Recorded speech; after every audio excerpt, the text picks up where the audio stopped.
Welcome to my channel happy students. आज के इस वीडियो में हम भारत में चाय की खेती के लिए आवश्यक भौगोलिक स्थिति और उसके उत्पादन और वितरण का जो क्षेत्र है उसके बारे में जानेंगे। ये क्वेश्चन जियोग्राफी का काफ़ी इम्पोर्टेंट है और ये एग्ज़ाम में पूछा जाने वाला क्वेश्चन है, तो आप इस वीडियो का एंड तक ज़रूर देखें। तो चलिए स्टार्ट करते हैं।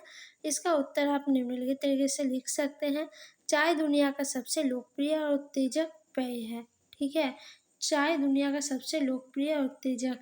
ठीक है, बहुत सारे लोगों का क्या होता है, नशा होता है चाय पीना।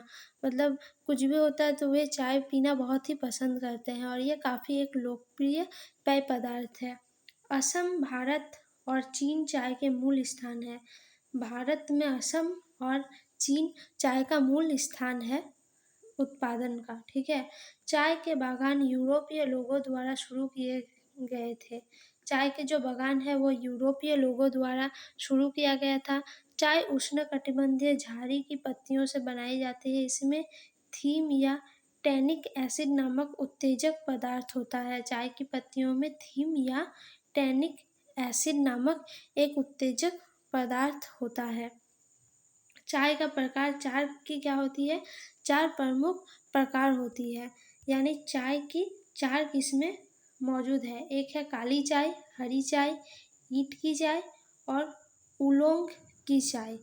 ठीक है, अब हम आगे इसके बारे में विकास की स्थितियाँ, चाय के उत्पादन के लिए, उसके पेड़ पौधों के विकास के लिए कैसी स्थिति की आवश्यकता होती है इसके बारे में जानेंगे। तो चाय उष्णकटिबंधीय और समशीतोष्ण दोनों क्षेत्रों का पौधा है। उष्णकटिबंधीय और समशीतोष्ण दोनों क्षेत्रों में चाय का पौधा भली भांति से उग सकता है। इसके लिए जो प्रथम कारक है वो है तापमान। तो तापमान कितना चाहिए चाय के लिए, पूरे वर्ष समान रूप से उच्च तापमान 20 डिग्री सेल्सियस से लेकर 30 डिग्री सेल्सियस की आवश्यकता होती है। गर्मी के कारण अधिक तुराई की जा सकती है। पाला चाय की पत्तियों के लिए हानिकारक होता है। ठीक है, ये क्या होता है, चाय के लिए पूरे वर्ष एक समान ही तापमान रहना चाहिए, 20 डिग्री से 30 डिग्री सेल्सियस के बीच। गर्मी के कारण इसमें चाय की पत्ती में क्या होता है, अधिक तुराई की जा सकती है। दूसरा जो महत्वपूर्ण कारक है वो है वर्षा। वार्षिक वर्षा 150 सेमी चाय की वृद्धि के लिए आवश्यक है। वर्षा एक समान और बार बार होने वाली होनी चाहिए। ठीक है, वर्षा क्या होगा, एक समान होगा और बार बार होगा।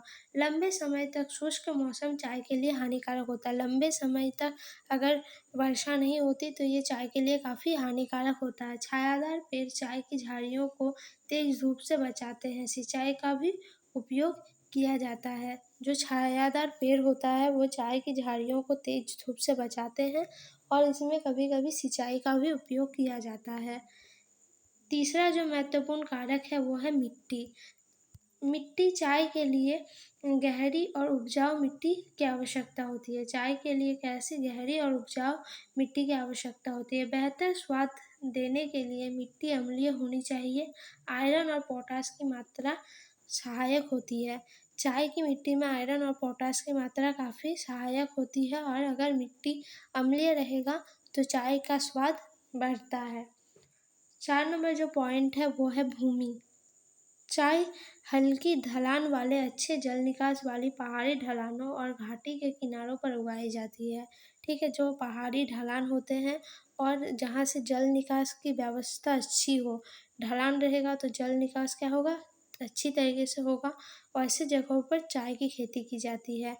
समुद्र तल से 300 मीटर की ऊंचाई तक चाय के बागान सबसे उपयुक्त होते हैं। समुद्र तल से जो 300 मीटर की ऊंचाई होती है वो चाय के लिए सबसे उपयुक्त जगह होती है चाय को उगाने के लिए।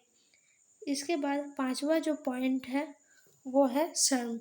चाय एक श्रम प्रधान फसल है। चाय की पत्तियां तोड़ने के लिए सस्ते कुशल श्रमिक की आवश्यकता होती है। चाय क्या है, श्रम प्रधान फसल है। इसमें काफ़ी बड़ी मात्रा में श्रमिकों का उपयोग किया जाता है। चाय की पत्तियां जो होता है उनको तोड़ने के लिए सस्ते और कुशल श्रमिक की आवश्यकता होती है। चुनने का तात्पर्य हाथ से किया जाता है। चुनने का जो कार्य है वो जो श्रमिक है वो अपने हाथों से करते हैं। चुनने के लिए अधिकतर महिला श्रमिकों को काम पर लगाया जाता है। ठीक है, इसका 7 नंबर जो पॉइंट है वो है प्रबंधन। एक फसल चाय बागान के लिए अच्छे प्रबंधन और बड़ी पूंजी की आवश्यकता होती है। एक सफल जो चाय बागान होता है उसके प्रबंधन के लिए एक बड़ी पूंजी की आवश्यकता होती है। 7 नंबर जो पॉइंट है वह है मौसम, घना कोहरा, उच्च आर्द्रता और सुबह की ओस चाय की पत्तियों के विकास में सहायक होती है। ठीक है, जो घना कोहरा और उच्च आर्द्रता और सुबह की ओस होती है वो चाय की पत्तियों के विकास में काफ़ी मदद करती है। इसके प्रमुख उत्पादक क्षेत्र कौन कौन से हैं? तो भारत में चाय एक व्यावसायिक फसल है। विश्व भारत विश्व का सबसे बड़ा चाय उत्पादक 28% चाय देता है। ठीक है, क्या है, भारत में चाय एक व्यावसायिक फसल है और ये विश्व में जितना चाय उत्पादन होता है उसका 28% भारत खुद उत्पादन करता है। ठीक है, भारत दुनिया में चाय का तीसरा सबसे बड़ा निर्यातक है जो विदेशी मुद्रा अर्जित करता है। 1100 करोड़, लगभग 12,000 चाय बागानों का प्रबंधन 700 चाय कंपनियों द्वारा किया जाता है। कुल उत्पादन 81 करोड़ किलोग्राम है। एक साल में कुल उत्पादन कितना है? 81 करोड़ किलोग्राम। खेती के क्षेत्र दक्षिण भारत की तुलना में उत्तर भारत में अधिक चाय का उत्पादन होता है। दक्षिण भारत की तुलना में क्या होता है? उत्तर भारत में अधिक चाय का उत्पादन होता है। असम ये सब साइड में। ठीक है, इसका जो फर्स्ट उत्पादक राज्य है भारत का वो है असम। असम भारत में चाय का सबसे बड़ा उत्पादक है।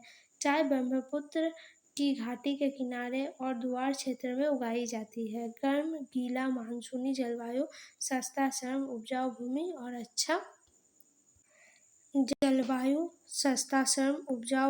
अच्छा प्रबंधन अनुकूल कारक है। ये सब क्या होता है, चाय की खेती के लिए काफ़ी अनुकूल कारक माने जाते हैं। दूसरा जो चाय के उत्पादन में वो राज्य आता है वो है पश्चिम बंगाल। चाय पश्चिम बंगाल में दार्जिलिंग और जलपाईगुड़ी जिले में उगाई जाती है। दार्जिलिंग चाय का स्वाद विशेष होता है। यह स्वाद उच्च आर्द्रता के तहत धीमी वृद्धि और अधिक ऊंचाई के कारण कम तापमान के कारण होता है।